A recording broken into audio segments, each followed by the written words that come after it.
Hiller su'aal fudud ayaa la weydiiyey waxa la dadka yaa ugu xun wuxuu dhahay wax kale uguma xuma kan igu caawiyey dalkiisa in aan gacanta ku dhigo weliba si fudud ayuu jawaabtaasi ku bixiyey Hitler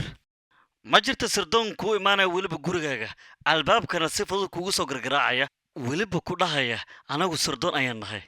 waxaan rabnaa inaan ku shaqaalaysiino dowlad kale ayaan nahay dadkaas adiga waxaad u malaynaysaa inay yihiin dad dalkooda dhibaato ku hayo laakiin runtu waxay tahay ayagu ma ahan waxa loogu sheekaysan yahay ee waxay yihiin wax aanan anagu ogeyn barnaamijkeena maanta wuxuu ku saabsan yahay sirdoonkii weynaa ee soo galay waddanka masar weliba wuxuu ahaa sirdoon aan si fudud lagu ogaanin asaga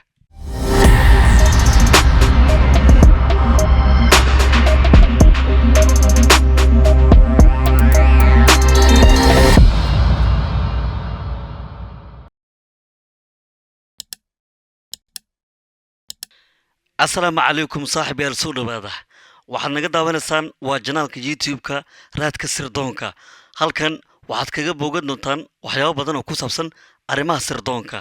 way jiraan barnaamijyo badan oo soo socda oo ka hadlaya arrimaha sirdoonka oo weliba xogo qarsoon oo adiga aadan ogeyn anagu waynu kaa saacidaynaa in aan wax badan ku ogeysiino weliba raadka sirdoonka aad kala socoto youtube-kan wax badan ayaad ka faa'iidaysan doontaan indhahaga waa inaad ku haysaa keliya anaga waxaan kaa codsanaynaa wax kale maahan waxay tahay inaad na dhiirigeliso waxaad nagu dhiirigelin kartaa inaad subscribe noo saarto haddaad noo saartay oo hore aad nala joogtay in aad noo sheergarayso muuqaalka weliba muuqaaladeena inaad like saarto oo aad sii sheergarayso taasi waxay nagu saaciday annagu inaan aad u sii jeclaano in mawduucan aan kasii hadalno qodobo badan aan soo dhigno barnaamijkana maanta waxaan uga hadlaynaa gabadha lagu magacaabo hiba saliim in badan filmadood ku daawateen waxay ka soo qalinjibisay jaamacadda caynu shams weliba qaybta luuqadaha waxay ka soo qalinjibisay luuqadda faransiiska ayadu waxay ka imaaday saciida waxayd gabar wax baratay aad u qurux badan dabeecad leh laakiin maxay kaaga taalaa quruxdaasu idil hal mida ku isdugnaa wax kale maaha waa xumaan weliba mid aad u daran oo naceeb daran ayay waddankeeda u qabtay ayada jaamacad ayay dhigan jirtay oo jaamacaddaas runtii si fudud laguma ogaan jirin waxa ayada ay tahay madaxa adaabta ee jaamacadda qaybta luuqadda faransiiska ayaa yimid kadib wuxuu kala xulanayay dadka sirdoon ahaanta u fiican oo la qaadan karo laakiin waxaa u soo baxday in si fudud aan lagu ogaan karin gabar noocan oo kale ah in si fudud lagu doorto runtii aad bay u adkeed yacni hadda aan dib u soo laabano sheekadeennii ninka wuxuu rabay oo doctoorka ahaa inuu dadka kala xusho weliba sirdoonka ku ugu muhiimsanaa runtii wuxuu rabay dad aan dadka markay dhex galaan laga fahmi karin xaaladahooda iyo qaabka keliya ee sirdoon ku noqon karaan waxaa jirta fursad milaxo oo jaamacadda oo dadka dibadda u diri jirtay yacni qofka ugu fiican oo kuliyadda waqtigaas ayaa dibadda loo diri jiray ardayda kaalinta kuwaad gasha ayaa loo qaadan jiray milaxo oo waddanka faransa laakiin ayada kaalinta labaad ayay gashay kaalinta koowaad iyo midda oo labaad xogaa waa isku dhawaayay saas daraaddeeda ayada ayaa loo go'aamiyay inay baxdo runtii iyadu kama ahayn wadaniyad iyo in waddankeeda ay jeceshahay iyo waxbarasho laakiin naceeb waddan ayaa ayada ka buuxay oo waddankeeda ayay necbaneed weliba aada u necbaneed aabaheeda idinkaga sheekeeyo aabaheeda wuxuu ahaa macallin ardayda wax bara yacni wuxuu ka shaqaynayay waddanka libiya ayada micnaha faransa markay aaday waxa ay samaysay in micnaha connection ayaa lagu waday yacni waa la xiriirinayay oo shaqooyinka la bari rabay waxyar kadib safaaraddii way ka tagtay oo way ka shaqayn weyday laakiin waxay kaaga dhawaatay nin oo safiir ah oo waddanka masar anigu magaciis ma rabo inaan sheego laakiin keliya waxaan dhahayaa wuxuu ahaa diblomaasi oo waddanka masar u qaabilsanaa waddanka faransa saas daraaddeeda asaga ayay ka agdhoweed yacni adinka baa iska dareemi kartaan howlo diblomasinimo sirdoonnimo waaye inaan sheegana raalli ka mihi ayada qayb ka mid a nolosheeda waxbarasho ayay ku jirtay oo waddankaasi ayay wax ka baranaysa kadib waxay baratay gabar yahuudiyada markaas xaflad ayaa lagu casuumay gabadhan waa la waday xaflad yaa la geeyey gabdho kale iyo asxaab kale oo yahuuda ayaa la baray yacni waxaa loogu sheekeeyey israa'iil quruxda taalo inay tahay waddan fiican oo dadkaan ku xadgudbaynin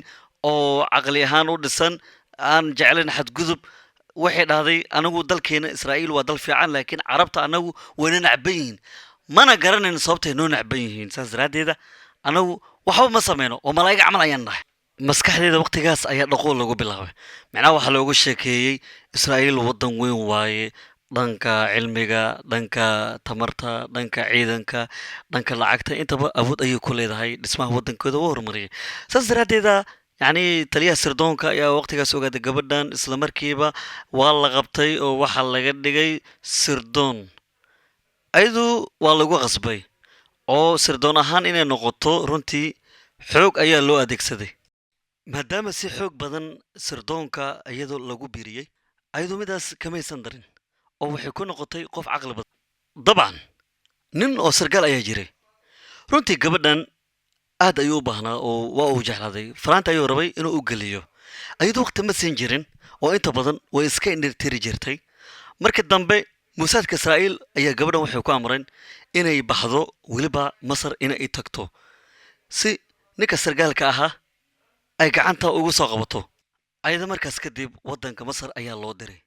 oo halkaasay aaday waxay la kulantay ninkii way isku soo dhawaadeen runtii waxay tiri waa diyaar way guursanaysaa anigu waxaan ka shaqeeyaa urur ka shaqeeya nabadda iyo xasiloonida waddanka ninkii gabadhii waa uu aaminay oo xiriirtii way sii badatay waxaaba intaas kaaga sii daran ninkii sargaalka ahaa runtii daawadayaal asaga waxa uu joogay meel aan dhihi karo runtii aad bay u adkeed ayadu waxay bilowday ninkii sargaalka ahaa inay barto qaabka fariimaha loo diro runtii aad ayaynu ugu tababaraysay in fariimaha uu si fudud uu ku diri karo waqtigaas la joogay waddanka masar maba lahayn derbiga difaaca oo gantaalada celinaya laakiin markii dambe masaaridu waxay ku dadaaleen inay dhisaan derbi difaac oo gantaalada ka celiya weliba wuxuu ahaa derbi aad u weyn hal dhibaataa jirtay yacni derbiga intay wadeen dhowr gantaalo ayaa waddanka lagu soo dhufanaya gantaaladu way ku socdeen laakiin marka dambe derbigu way sii wadeen runtii laba mid ayay muhiimad u ahayd midda koowaad waxay ahayd in israa'iil diyaaradahoodu aynan xaggan imaan muuqaalana ay ka duuban yacni waddankooda inaan wax basaas aynan u dirin taas ayaynan ku fikireen midda labaadna waxay ahayd yacni in derbiga la adkeeyo in ciidamadu ay xaggaas ka gudbi karaan marka derbi la-aanta waddanku ahaa runtii ciidamadu markay rabaan in xaggaas ay kormeer ka sameeyaan in dhibaato badan ay kala kulmi jireen bal qiimee derbi la-aanta ee mise qofood ayaa xaggaas ku shahiiday markii masar ay ku mashquushay dhisida derbiga in ciidan badana halkaas ku dhinteen ciidankii dad ayay ka tageen awlaad ay ka tageen waalid ay ka tageen xaasas ay ka tageen markaas kadib runtii ilaahu naxariistay waddankooda ayay u dhinteen waxaasoo dhan waxaa ka dambeeyey ciidaas xumo hiba lagu magacaabo iyo sidoo kale ninka xumo ee sargaalka ahaa ciidamada masaarida way yaabeen oo waxay dhaheen waxbaa qaldan xaggee wax ka qaldan yihiin madaxweynihii waqtigaas ka talin jiray anwar saadaad ayaa wuxuu yidhi runtii anigu waan la yaabanahay meesha wax ka qaldan yihiin oo waxaa laga yaabaa in waddankan xogaa in warbixino laga diro madaxweynaha ayaa ku amray ciidankiisa in howlgalo weyn inay qabtaan macnaha ciidanku waxaa lagu amray dhammaan sirdoonada inay soo qabtaan waddanku wuxuu lahaa oo keliya 7 sirdoon ma aamini kartaa heerka qiimeynta waddanku uu ka lahaa in sirdoonku uunan badan ilaa 7 qofood inuu noqdo 7 ka mid ah waa la baaray mid ayaa la diiday in la baaro waxaa la yidhi ninkan waddanka wax badan oo qabtay waa nin lagu kalsoonaan karo kalsoon dar ayaa loo qaadin ninkan xogta waddanka ma gudbin karo waaba nin xun oo waddankiisa xogta gudbinaya una gudbinaya cadow kale oo israa'iiliina runtii waxaasoo dhan wuxuu u sameynayay gabadhan hibo yacni in gabadhu ay ninkaas bedesho waxay tusaale u tahay in dumarku inta badan inay raggu awaamirtooda bedeli karaan iyo go'aamada noloshooda waxay bilaabeen in ciidanku masar ay ninkaas ilaaliyaan maadaama sirdoon weyn uu ahaa ma qiyaasi kartiin warbixinta uu gudbiyey inta qofooda ku dhimatay fariin yar oo diray ayay ciidamadu masaarida ay ku ogaadeen gurigiisa la imaaday kadib waxaa la arkay in taagano gurigiisa dul saaran runtii waa laga shakiyay ugu dambe waa la soo xiray runtii asaga wuxuu qirtay in waxaan dhan hiba salin ay ka dambeeyday oo yacni in fikraddan ayadu ay lahayd wuxuu aaminsanaa asaga ahaan in dadka ka tirsan muusaadka in si fudud markii la qabto in xabsiga ay ugu soo bixi karaan macnaha yuhuudda si fudud ayay dadkooda ugu soo saari karaan xabsiga laakiin asaga way ku adkaatay mid ah maxaa yeelay arrintan wuu ka soo bixi waayey yacni xabsiga oo ciidanka ayaa gacanta ku hayay arrintan hiba ayaa maqashay laakiin waqtil xadirkaas ayadu way maqneed waddanka faransiiska ayayna joogtay ayadu safaaradda markay ka shaqaynaysay waxaa joogo qof diblomaasi ayadu marka dambe way soo baxday yacni qoys ayay la nooleed runtii muusaadku waxay sameeyeen nolosha gabadhan ayay gacanta ku qabteen lacago badan ay u soo dari jireen markaas kadib ayadu waxay bilowday in muusaadka ay ku biiriso dad yaroo masar ah yacni inay sirdoon ka dhigto yacni wax kale uma sameynin arrimaha sirdoonka oo bannaanka ayay xoogga saaraysa ayada inta badan waxay aadi jirtay waddanka israa'iil weliba safaradeedu wuxuu ka koobnaa ilaa 9 mar runtii sida dad caadi oo israa'iil ma loola dhaqmi jirin no waxaa loola dhaqmi jiray sida qof halyey ah oo waddankani u halgamay xitaa mas-uuliyiin waaweyn ay la kulantay gul damayir ayay la kulantay waxaana loo sheegay in waddankan ay wax badan u soo qabatay ayada waxaana loo sheegay waxa ayada ay qabatay inaan dad kale xitaa oo waddanka u lashay aynan qaban runtii israa'iil way ka fikiri jireen gabadhan oo lacago badan ayaa la sii jiray ciidamo badan ayaa loo sameeyey ayada ma loola dhaqmi jirin sida qof shisheeye inay tahay qof haliyey oo waddanka u dhashay ayaa loola dhaqmi jiray xataa safar kale ayay dibadda u aaday ayaga way ogaadeen xogta gabadhan waxay rabeen inay soo xiraan dabcan laakiin qaabka filimka annaga aan ku daawanay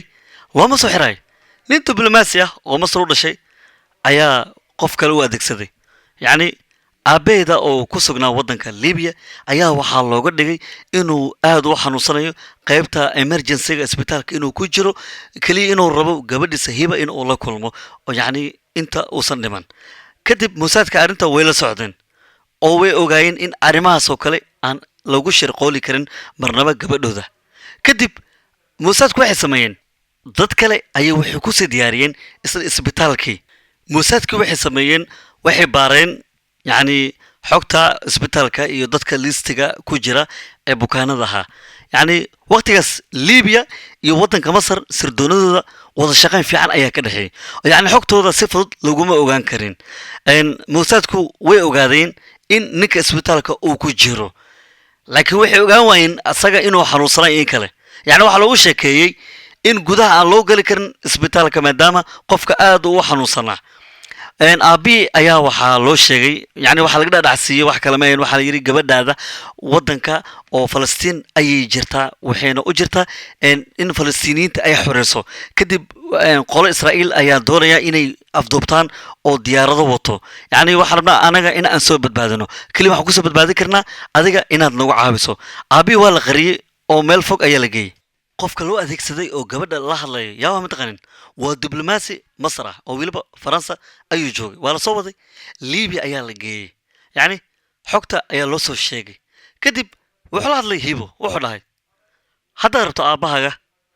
anigu waxaan diyaar u nahay binqaasi inaan ka soo wadno waxaan kuu keenaynaa waddanka faransa yacni anigu hadda waxaan diyaarinay ambalas ma rabno aabbahaaga dhibaato dhexda ka galo keliya caafimaadkiisa ayaa muhiim ah adiga waxaad diyaarinay ambalaas kale oo waddanka faransa ayaad ku soo dhaweynaysaa ayadu raalli ayay ka noqotay oo waxay rabtay qorshahaas inay diyaarso waxaa la yidhi binqaasi ayaa laga keenayaa kadib baris baa la keenayaa oo elboorka ayaad ku soo dhaweynaysaa ayada laakiin markii dambe runtii way ka laabatay hadalka laakiin aabaheeda dib u xasuusatay oo waxay rabtay aabaheeda in ay soo wadato masaafada maadaama aaday isku fogaayeen musaadka diyaaradda isbishal ah ay u sameeyeen yacni waxaa la rabay in baris ay ka soo baxdo transit talyaani ay ku noqon lahayd talyaaniguna way ka soo duugi lahayd kadib binqaasi ay imaan lahayd yacni intaasoo dhan waa loo fududaynay markaas waxaa dhacday in yacni xogta waxaa haysay labada sirdoon ee waddamada masar iyo waddanka kale ee libiya inta hawada ay kusoo jirtay qorshooyin ayaa loo diyaariyey qorshooyin yar laakiin qorshooyinka intaa loo diyaarin ka hor ciidamo ayaa loogu talagalay in qorshahaasi lagu qabto yacni in gabadha dabin ahaan in lagu qabto si ay u aaminto in aynan dabin ku dhici karin yacni way soo baxday markay diyaaradda soo raacday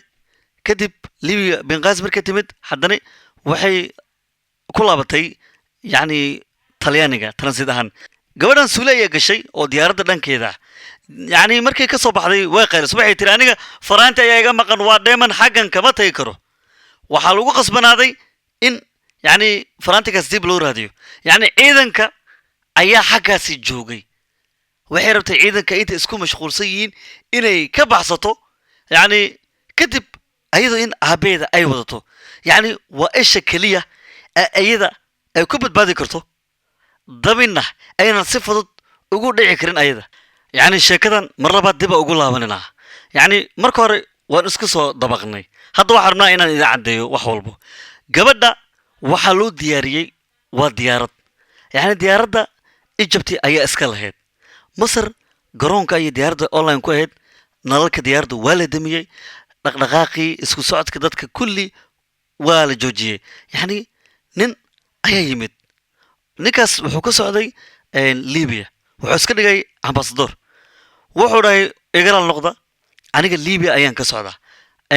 waxaan u baahanahay baasaboorka gabadhan boorsooyinkeeda waxaana waa si u dhaqsiyaha badan inaan ku xareeyo waqti badan ma haysano gabadha xoogaa aabeeda xanuunsan igala noqda taymka ayaan ku xisaabtamaynaa si u dhaqsiyaha badan waa inaan faransa waa inaan anagu deg deg aan ku aadnaa ninkii sirdoonka ahaa ee libiya runtii sheekadu wuu sii dheereeyey intaas waxaa la rabaa in sirdoonka masaarida sida fudud in xaggaas ku imaadaan ugu dambeyn waxaa yimid laba nin oo sirdoon aha oo masar ka socday gabadha ayay gacanta ku dhigeen qorshaha marka koowaad wuxuu ahaa in gaari gabadha la saaro kadibna in masar la geeyo laakiin musaadka oo faransa joogo xog ahaan waxay kor kala socdeen in taleefon uu ka daaran yahay airbortka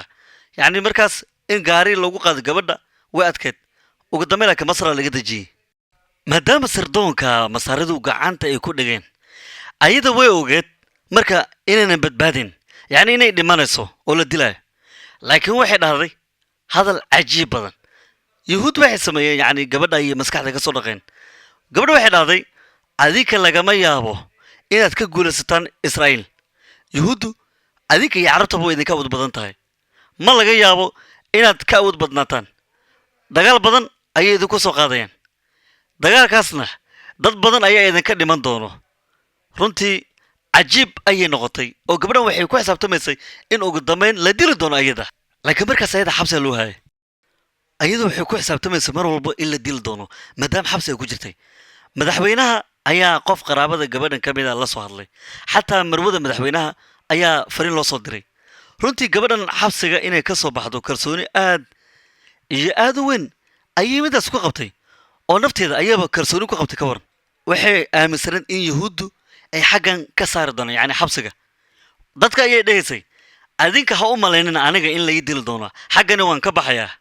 waxay dhahday lagama yaabo aniga inaad dishaan yacni maxaa yeelay waddamo badan ayaa jiro oo diidan aniga in lay dhibaateeyo adinkana midaas waddamadaas raalli ma idin kaga noqon doonaan kalsooni aan isku qabaa ayada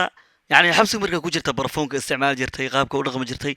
umaba ekeen qoftaan in la dili doono maadaama jaajuusad ay tahay xilligaas laakiin yuhuuddu aad bay u xumaadeen maadaama tufaaxooda yar gacanta lagu dhigay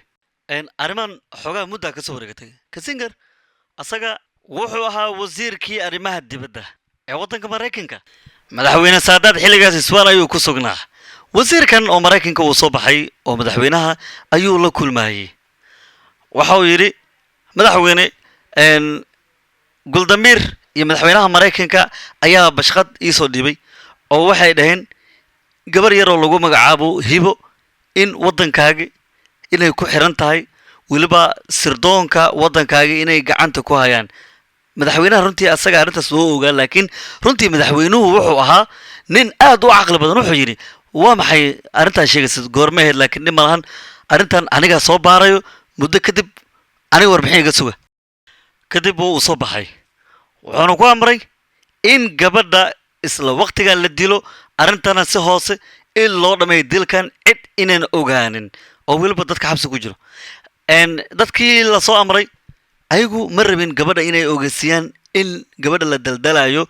xataa lama rabin inay ogaadaan dadka xabsiga ku jiro in hibo la daldali doono yacni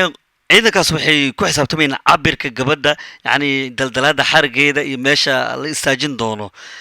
markaas kadib arrintan lama rabin in la ogaado waxaa laga cabsanaya markaas in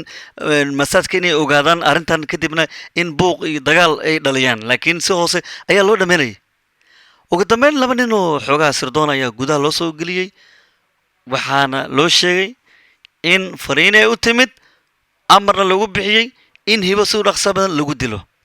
ninkii sirdoonka ahaa gabadh ayuu la hadlay wuxuu dhahay hibo waa fasaxan tahay oo maanta laga bilaabo xabsigan kuma jiris hibo iyadu way farxday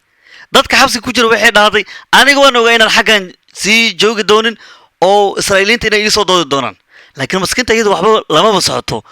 ciidanka qorshe ayay diyaariyeen yacni xabsiga maadaama meel aan dad lagu daldalin aynan lahayn waa la soo waday yacni amniga aada loo adkeeyay xitaa meesha ay gabadha ay marayso iyo meesha laga soo waday inta udhexayso aad bay u adkeed xabsi kale ayaa la geeyey gabadha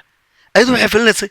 in yacni waddan kale in la geen doono yacni in la masaafurin doono laakiin meesha markay imaada mas-uuliyiin aad u badan ay aragtay dhakhaatiir badan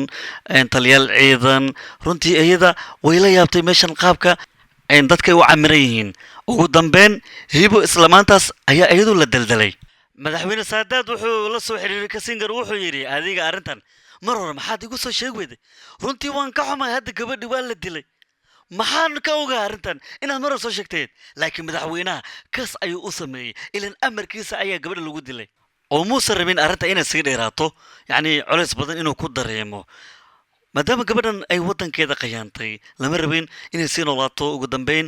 amarka asagaa bixiyey 37 meelahaas oo kale runtii xilligeedaasna yacni colaado badan ayaa u dhexeeya yuhuudda iyo masaarida haddii madaxweynaha oo arrintan uu ku degdegi lahaa oo isla markii dhihi lahaa aniga waan daldalaya oo waan dilaya dagaalka markaa socdo 73 runtii dagaalka aad u sii badan lahaa yacni tiro yar waxay ogaayeen in yuhuuddu aynay rabeen in inta yaroo masaarida inay burburiyaan ciidamadana cagta inay mariyaan yacni intaasoo dhan oo dhibaato ah waxaa keenay yacni wax kale maahan waa ninkii xumaa sargaalka ahaa oo masaarida ahaa iyo gabadhii hibo yacni in labadaasi jaajuus oo waddankooda naceebka u qabay oo waddankooda ku sigtay inay burburaan runtii aada uga xumahay in dad badan ayaga dartooda inay ku shiideen madaxweyne saadaad ayaa wuxuu amray in ugu dambeyn sargaalka xumaa oo munaafiqa ahaa in la daldalo oo la dilo yacni wuxuu amray ninkii sargaalkaas taliyaha u ahaa inuu imaado